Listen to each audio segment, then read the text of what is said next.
So we're listening, and in this case, we're listening with the heart, not with the head. When you listen with the heart, it's not the physical heart. It's just a skill that our mental mechanics, like the car has an engine, so our mental faculties, which in the Buddha's description of the faculties, it's not the brain, but it's what allows this intuitive sense to function and to interact with our experience. It's very difficult to put into words, really. But it's a way of bringing our attention to listening, but listening by opening the heart, and opening the heart so that it's like a giant ear. There is no eye, it's just that faculty of being able to hear. And that's what a sotapanna is.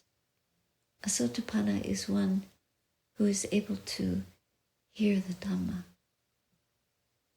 to know, to listen to the Dhamma openly, without any perceptions, opinions, interpretations. It's just pure, absolutely pure awareness of hearing. And that kind of awareness is just fully present, attentive. No me, no mine, no. It's not my sound. It's not my ear. It's just the functioning of a hearing sense. But it isn't even the sense of hearing, because you're not hearing any sound. You're listening to silence. And the silence is, if we perceive the silence, whatever we listen to, it's as if that fills our intuitive awareness. It fills it completely, so there's no I to separate. There's no knowing of an object. It's just pure awareness. And I think that of all the senses, the hearing has that capacity to take us very directly to pure awareness.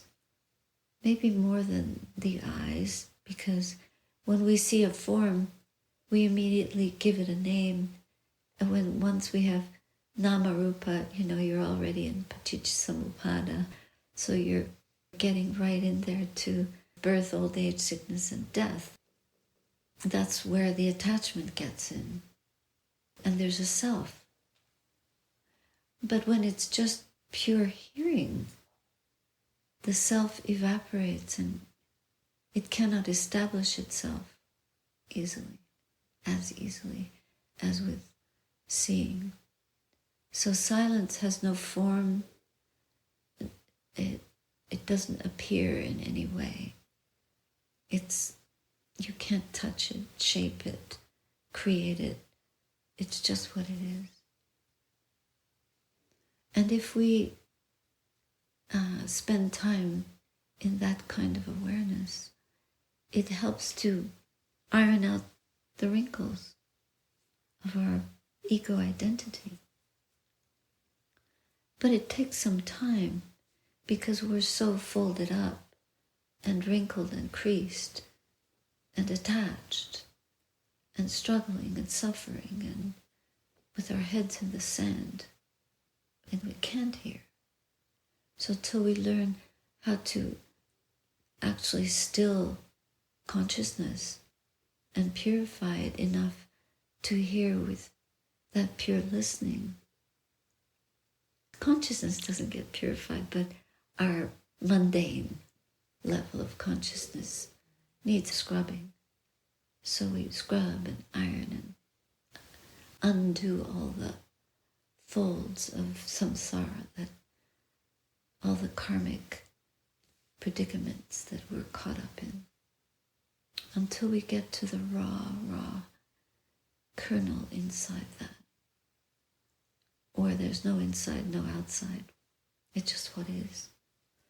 And that purification of consciousness, of this particular incarnation of what has the ability to be conscious.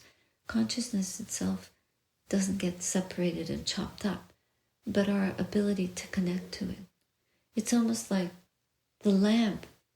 You know, if you want to stick it in the wall and make it light up, you have to really connect the appliance into the socket. Well, we're not connected completely.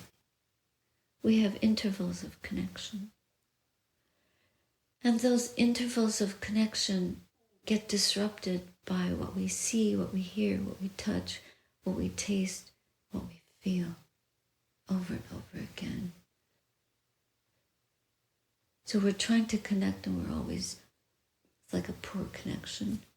And then sometimes you meditate and wow, you feel connected. Consciousness, oh. And then you want that. But it gets all tangled up again in worldly experience. Really all we have to do is, instead of wanting and thinking, is just learn how to be present and not be interrupted in our presence, our present moment attention, so that we can receive reality without obstruction. But if you're thinking in the future, if you're thinking, oh, I was this and now I want to be that, this doesn't help us connect properly. You're connecting and disconnecting because we go to thoughts about what I'm going to be, what it's going to be, how is it going to be, and then it's all conceptual. But if we give and devote ourselves just to the present moment and trust, this is where faith counteracts that intellectual operation. And you have to switch that off to fully use all your charge for your connection to the purity of heart. And it's in this moment, just being with the silence. The silence needs nothing done to it. If our attention is purely with the silence, you don't have to worry about becoming anything. How can you, ego, become anything that pure? You want to shed. So we use these terms, the Buddha taught these stages and everything, but then Sayadaw always said, don't open the book. Leave the book. You can look at the book later, but when you're trying to be fully present, don't start thinking, oh, is this whatever it is? You start analyzing it. You can do that when you go to a doctor. But when we sit with the Buddha, he's the ultimate doctor. But guess what? The Buddha is here. We know that. It's a conundrum. We're so used to trusting our intellect. And we try to emphasize being present moment by moment. That's what right mindfulness really is.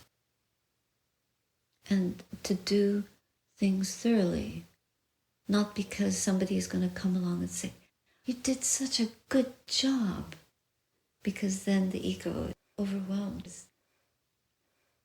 But just for this, it's like cleaning the lamp or wiping the chair, just doing that, if you do it with the Buddha, like maybe the Buddha's going to sit there. Well, the Buddha isn't actually going to sit there, but if the mind comes to every moment like that, we're just doing it like a prayer. It's a purification. It's not a job. It's not what am I going to get from this. And then whatever it is, it'll be, just because it's so lovely in and of itself. So you're working from your heart and from a mind that is silent. Silence, just like love. What is love? What about here? This, just if we exude, if we are fully connected to that field of energy or that loving quality, if the mind is silent, purely silent, then wisdom matures in there, because love and wisdom are so, you cannot separate. That's unconditional love. And that's just what we are. The closer we get to that purity, the mind is silent and it wants nothing for itself. It needs nothing at all, because it is that. You don't have to wish it to anyone. It's like the silence is that, and it's available for everyone, always. We just don't realize it. We don't have to take it and give it. It becomes more and more like we are receiving that. It's not me or mine. It's just there. And we dwell in that lovingness. And so whoever comes near us feels that. It's as if when you're in a place that is completely silent, you feel the silence. And it's so joyous when people sit on the beach and look out at the ocean and they see emptiness. And it's just, they feel so free and joyful. Why? Because nature symbolizes what we are. It's like a vision of what's possible within, what is within. We just connect to it suddenly in a boundless way and become overwhelmed by the radiance of that. Our nature is that. The human nature, but it isn't the earth, the air, the wind, or the water. It's not that. But when you put them all together, it takes the mind to that silence. And that's what we know to be. We understand suddenly. And then we run away from it. Back to the city, back to the job, back to the busyness. And we lose that connection. You see that when you go to Perth these days, usually there's a stream of cars running back and forth, back and forth. Everybody is running to find their happiness. Running. Gonna get something. Gonna get. And that's what the past and the future concepts do. Even in Dhamma activity, I want to get. I'm gonna get it. Whatever it is. And everybody runs to retreat and runs here and there and set up the perfect conditions. I'm gonna get it. Okay. When actually there's nowhere to go except here, in, connected in. So Sayadaw said there's no such thing as retreat. So he didn't let me go. I wanted to go on this retreat. He said, no need. Go sit in the temple. He did the sitter's practice. You know, they never lie down. For life, he's just in a chair. He stretched his legs sometimes, or sat cross-legged, but he was always sitting. He was very tolerant of Westerners. I think he found us amusing. We always want to do something. Like me, I wanted to go. But of course I was a woman in robes. It's a little harder. And then when I wanted to become a bhikkhuni, the monks, they made fun of it because it was a concept. And they didn't know that concept. So then I didn't go to the ordination.